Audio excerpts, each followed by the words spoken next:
Assalamu алейкум достор. Лейлек районунун Тогуз Булак айылынан баарыңарга салам. Мен туулуп өскөн айыл. Шаардын ызы чуусунан, пробкасынан, ысыгынан качып айылга эс алганы келдим. Эгер айылда үйүңөр бар болсо, азыр өзүңөр шаарда жашап аткан болсоңор, мүмкүн болсо айылдагы үйдү сатпагыла. Айылда бир үйдүн болгону жакшы нерсе. Эртеби кечпи мүмкүн айылга көчүп кеткиңер келет. Же болбосо ушинтип ача-мча эс алып кетесиңер. Эми акыркы мен чыгарган видеодон бери Иран-Израиль согушунун тегерегинде кандай жаңылыктар болду, ошолор жөнүндө бир аз сөз кылайын деп атам. Азыркы абал эмне, ошону айтып берейин деп атам. Бул биринчиси. Экинчиси, Израилдин ядролук бомбасы бар. Израиль кантип ядролук бомба жасаган, ошол жөнүндө айтып берейин деп атам. Үчүнчүсү, уранды байытуу деген нерсе эмне? Уран менен ядролук бомбанын байланышы эмне? Ушунун тегерегинде да айтып берейин. Силер деле угуп аткан болсоңор керек. Иран жөнүндө кайра обогащение урана деген сөздү көп айтып атышат. Ошол жөнүндө бир аз окудум эле. Ошону дагы түшүндүрүп берейин деп атам. Азыркы абал кандай? Азыр кабарыңар болсо керек, согуш токтоду. Убактылуу токтоду. Убактылуу деп атам, себеби Израилдин ушинтип согушту токтотобуз деп сүйлөшкөндөн кийин дагы күтүүсүздөн каршы тарапка кол салуу адаты бар. Буга чейин өтө көп кылган. Согушту Иран, Америка ортого түшүп токтотту. Бейтарап болуп келген жок. Израиль тарап болуп келип, Ирандын 3 жерин бомбалап кетти. Трамптын сөзү боюнча ошол жерлерде Иран ядролук бомба жасап аткан. Ошого жакындап калган. Бирок Ирандын сөзү боюнча алар бомба жасаганга аракет кылган эмес. Алар уранды байытууну тынчтык максатта жасап атышкан. Аны тынчтык максатта дагы жасаса болот экен. Мисалы, медицинада колдонсо болот экен, рак дарылаганга колдонсо болот экен, же атомдук электростанция аркылуу электроэнергия чыгарса болот экен. Ошентип Америка келип ошол 3 жерге противобункерный бомбаларды таштады. Алар жердин астына, жерди тешип барып, жердин астына 60 метр ылдыйга түшүп барып жарылат экен.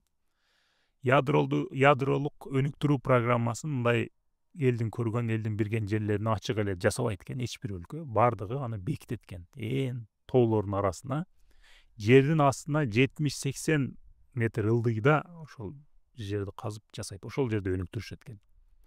Америкалыктардын кабары бар экен, кайсы Иран кайсы жерлерде жасап атканын. Ошол жерлерди бомбаладык. Эми Иран кайрадан жасай албайт, ошол жерлерди колдоно албайт деп Трамп айтып атат. Биз ал жерлерди талкалап салдык деп атат. Бирок Иран бир аз зыян көрдүк, бирок биз бир канча айдын ичинде ал жерди жандантабыз да кайрадан жасай беребиз деп айтып атат. Иран жеңдүүбү, Израиль жеңдүүбү десек, Иран маалымат согушун жеңди. Израиль жеңилди, себеби Израиль үчүн бул Газанын уландысы болду. Газада элдин баары бүткүл дүйнө Израилге каршы болуп аткан. Газадагы кылган кылык чоруктардын уландысы катары Иранга дагы секирип кеткендиги үчүн ошол Газага каршы болгондор, Газада Израилге каршы болгондордун кыжыры дагы күчөдү, дагы Израилге болгон жек көрүү дүйнөдө дагы күчөп кетти. Айрыкча Америкада күчөп кетти. Буга чейин мындай болгон эмес. Американын жаштары жаңы муун азыр Израилге такыр каршы болуп кетти. Мунун бир көрсөткүчү катары азыр жакында Нью-Йорктун мэрин шайлашат экен. Демократтардын атынан, демократ кандидаттардын арасынан шиит мусулман болгон Мандани деген бирөө чыкты. Ошол киши еврейлер колдогон кандидаттарды озуп кетти. Нью-Йоркту эң еврей шаар деп айтышат. Дүйнөдө жалпысынан 16 миллионго жетпеген еврей болсо, ошонун 7-8 миллион Америкада жашайт экен.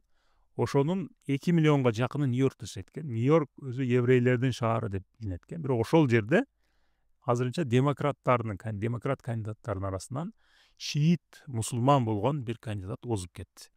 Мен мурдагы видеодо айткан AIPAC деген уюм колдогон кандидаттар бар эле.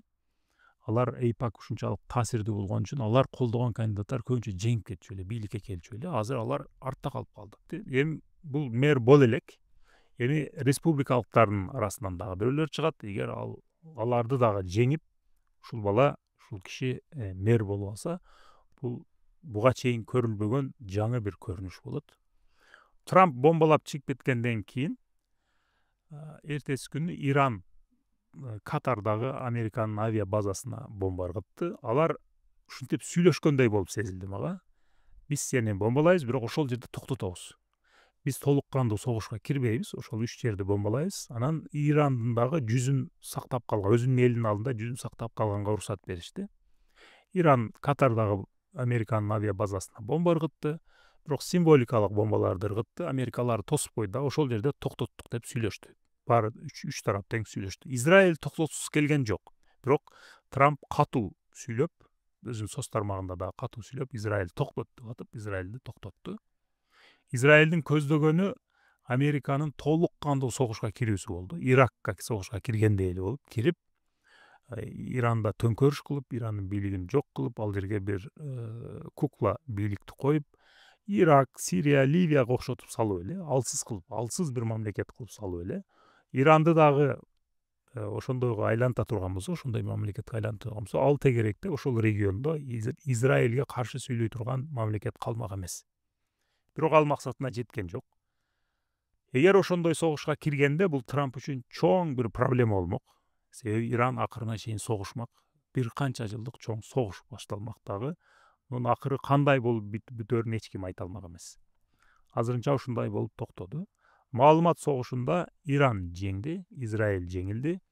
Израилдин мактаган Темир Асман деген ПВОсу Ирандын бомбаларын тоса алган жок. Тегеран, Тель-Авивде көптөгөн жерлер бомбаланды. Израилдин жашоочуларын тынч кетти. Израиль дагы Иранды бомбалады, бирок көбүрөөк акыркы күндөрдө көбүрөөк Иран бомбалап атты. Эми Израилдин бомбасы жөнүндө, ядролук бомбасы жөнүндө, Израилдин ядролук бомбасы бар, бирок расмий түрдө эч бир жерде айтылбайт. Өздөрү дагы бизде бомба бар дагы дебейт, жок дагы дебейт. Кайра журналисттер сурайт, мисалы Израилдин президентинен сураган учурлар бар. Алар эч качан бизде бар деген дагы эмес, жок дагы деген эмес. Бирок аларда ядролук бомба бар, муну элдин баары билет. 1948-жылы Израиль эгемендүү болгондон кийин арабтар менен согуш баштаган. Ошодон бери бир канча жолу согушкан. Алардын кошуналары тегереги жалаң душман болгондугу үчүн Израилге алар баштан эле ошо 50-жылдардан баштап эле ядролук бомба жасашыбыз керек деп баштайт. Ошол учурдагы биринчи президенти Дэвид Бен-Горион деген киши ушунун артынан катуу түшөт. Бирок Америка буга каршы болот. Америка азыр Иранга каршы болуп аткандай эле. Ошол учурда Израилге дагы бомба жасабайсың деп катуу кысым жасайт. Ошол учурдагы Американын президенти Эйзенхауэр деген киши болот. Ал 61-жыл анын срогу бүтүп, жаңы президент, Американынка жаңы президент келет. Джон Ф. Кеннеди деген жаш бир президент келет. Ошого бийликти тапшырып атып айтат: "Кабарың болсун, Израиль бомба жасаганга аракет кылып атат." Америка Израилге кысым жасаган менен Израилге француздар жардам берет. Израилдин бомбасын француздар жасап берет. Алар тымызын уранды өнүктүрүүнү уланта беришет. Азыр Иранды ошентип күнөөлөп атышат. Биз тынчтык максатта жасап атабыз деп ошол учурда Израиль Америкага кайра айткан. Кеннеди жаш президент келет дагы кат жазат Израилдин президентине, токтоткула дейт. Анда эгер тынчтык максатта жасап аткан болсоңор, анда бизге ачкыла, ошол объектиңерди ачкыла, биз барып көрөлү. Эгер чындап эле тынчтык максатта уранды байытып аткан болсоңор макул, бирок бомба жасап аткан болсоңор ага уруксат бере албайбыз. Кайра кысым кыла бергендиги үчүн аргасыздан Израиль америкалыктарга ошол жерлерди ачат. Бирок келсе жасалма дубалдарды жасап койгон болот Израиль.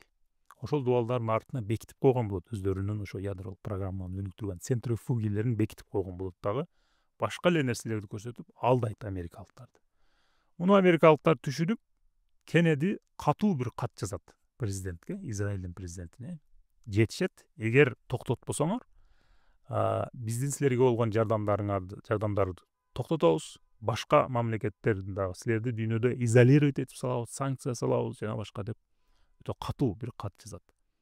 Ошол кат келгенден кийин Дэвид Бен-Горион, Израилдин президенти, отставкага кетет, анын ордуна жаңы бирөө келет. Ага дагы ошондой кат жазат Кеннеди. Акыркы ошол кийинки келген президентке жазылган кат 1963-жылы июлда келет. Ноябрда Кеннедини өлтүрүп салышат Америкада. Кеннедини өлтүргөн адамды дагы өлтүрүп салышат. Ошодон бери Американын эли кайра ушул теманы көтөрөт да, Кеннедини ким өлтүргөн деп. Ар түрдүү сөздөр айтылат. Кээ бирөөлөр ушу Израилге байлашат. Израилге өтө катуу кысым кылган, ядролук бомбага тоскоолдук кылган деп айтышат. Бирок муну түздөн түз эч ким тастыктай албайт. Муну менен байланышын эч ким тастыктай албайт. Бирок ага чейинки болгон окуялар ушундай. Кеннеди өлгөндөн кийин кээ бир адамдардын айтуусу боюнча 2 айдан кийин Израиль ядролук бомбаны жасаптыр. Бирок расмий түрдө кабарларды карасаңар 2-3 жылдан кийин жасалды деп айтат. Кээ бирөөлөр 2 айдан кийин жасады деп атат. Кеннедиден кийин келген президенттер Израилге абдан лоялдуу болот. Кеннеди өлгөндөн кийин Американын Израилге болгон жардамы ага чейин экономикалык эле болгон болсо, андан кийин курал жарактар дагы абдан көп жөнөтүлүп баштайт. Жардам 3 эсе, 4 эсе көбөйүп кетиптир. Ошодон бери Америка өтө про-Израиль, Израиль тараптуу бир мамлекетке айланат. Ага чейин Америка арабтар менен израилдердин ортосунда балансты кармап, эки тарапка бирдей эле мамиле кылып турчу экен. Ошентип, Израиль ядролук бомбасын ошол жылдарда, 60-жылдарда жасаган. Бирок азырга чейин мойнуна албайт. Бизде ядролук бомба бар дагы дебейт, жок дагы дебейт. Эми уранды байытуу деген эмне? Кабарларда силер да окуп калганыңыздар керек. Иран уранды байытып атат. Обогащение урана деген сөздү коюп. Уран бул эмне? Уранды байытуу менен ядролук бомбанын кандай тиешеси бар? Ушунун тегерегинде мен окуп чыктым эле. Ошону бир аз айтып берейин. Уран бул жердин астында көмүргө окшоп эле казылат экен, чыгарылат экен. Мага окшогон ушул түстө бир нерсе, бирок ал металл болот экен. Бирок аны казып чыккандан кийин, уранды казып чыккандан кийин, мунун 0,7% гана ишке жарай турган уран экен. Калганы уран 238 жана уран 235 болуп экиге бөлүнөт экен. Ошол 235и ишке жарайт экен. Бирок ушунун 0,7% гана ишке жарай турган уран болот экен да. Ошон үчүн мунун ошол ишке жараган пайызын көтөрүш керек экен. Ошону бөлүп чыгарыш керек экен. Аны кантип кылат экен? Муну биринчи порошок айлантат экен. Порошок айланткандан кийин аны газга айлантат экен. Газ болгондон кийин кабарларда ошо көргөн болсоңор керек, мына сүрөттө экраныңарда чыккан нерсе бул центрифуга деген нерсе экен. Ошонун ичине салып, аны чоң ылдамдыкта айлантышат экен. Айлантып атканда мунун ошол 0,7%дык бөлүгү бир жака бөлүнөт экен. Эгер мунун башта биринчи жаратылыштан чыккандагы абалында 0,7% гана пайдалуу болгон болсо, ошону айлантып атып, аны 3-5%га чыгарышат экен. 3-5%га чыкканда уранды ошону пайызын көтөрүү бул уранды байытуу деп аталат экен да. 3-5%га чыкканда аны биз ошо медициналык максатта же электроэнергия жасоо максатында колдонсок болот экен. Ошону тынчтык максатта колдонуу, уранды байытууну тынчтык максатта колдонуу деп аташат экен. Бирок биз ал байытууну 90%га чейин чыгарып барсак, анда аны менен бомба жасаса болот экен, ядролук бомба жасаса болот экен. Мисалы, Американын биринчи жасаган ядролук бомбасы 25 килограмм уран экен. Уран 235, ошол пайдалуу уран. Ирандын кылганы ошол уранды алып, мону алып, ушунун ичиндеги 0,7%ды бөлүп, ошону көбөйтүү аракети экен да. Ошол обогащение урана деген нерсе экен.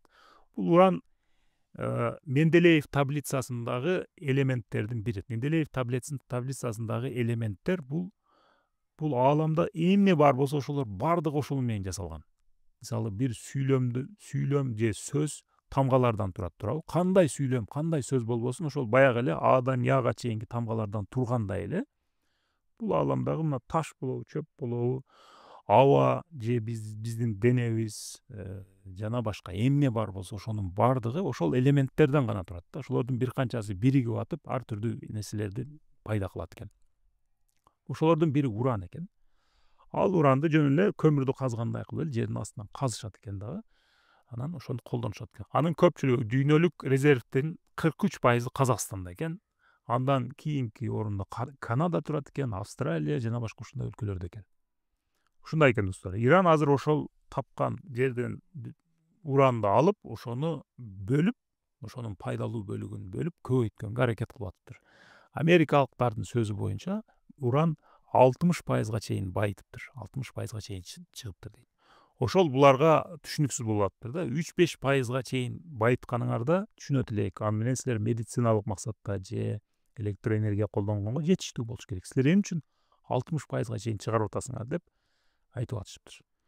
Ирандыктар, мен аны азыр ушул жерин так айта албайм. Булар чындап эле бомбага умтулуп атышабы же чындап эле тынчтык максатта кылып атышабы. Эгер андай болсо эмне үчүн алар 60% чейин байытты, аны түшүнбөй атам. Бирөөнүн айтуусу боюнча булар 70-жылдардан бери Американын батыштын санкциясында жүрүшөт экен. Айрыкча 2000-2010 жылдарда санкция абдан күчөп кетиптир. Ошол санкцияларды чыгаруу, бизден санкцияларды алгыла, биз дагы ошол пайызды азайтабыз деп переговор жүргүзүү үчүн ошол деңгээлге чыгарды деп айтып атышат. Ал жагын мен билбейм. Бирок менин окуп түшүнгөнүм ошол. Уранды байытуу ушундай экен. Израилдин бомба жасоо историясы ошондой экен. Жана азыркы Иран-Израиль согушунун абалы ушундай достор.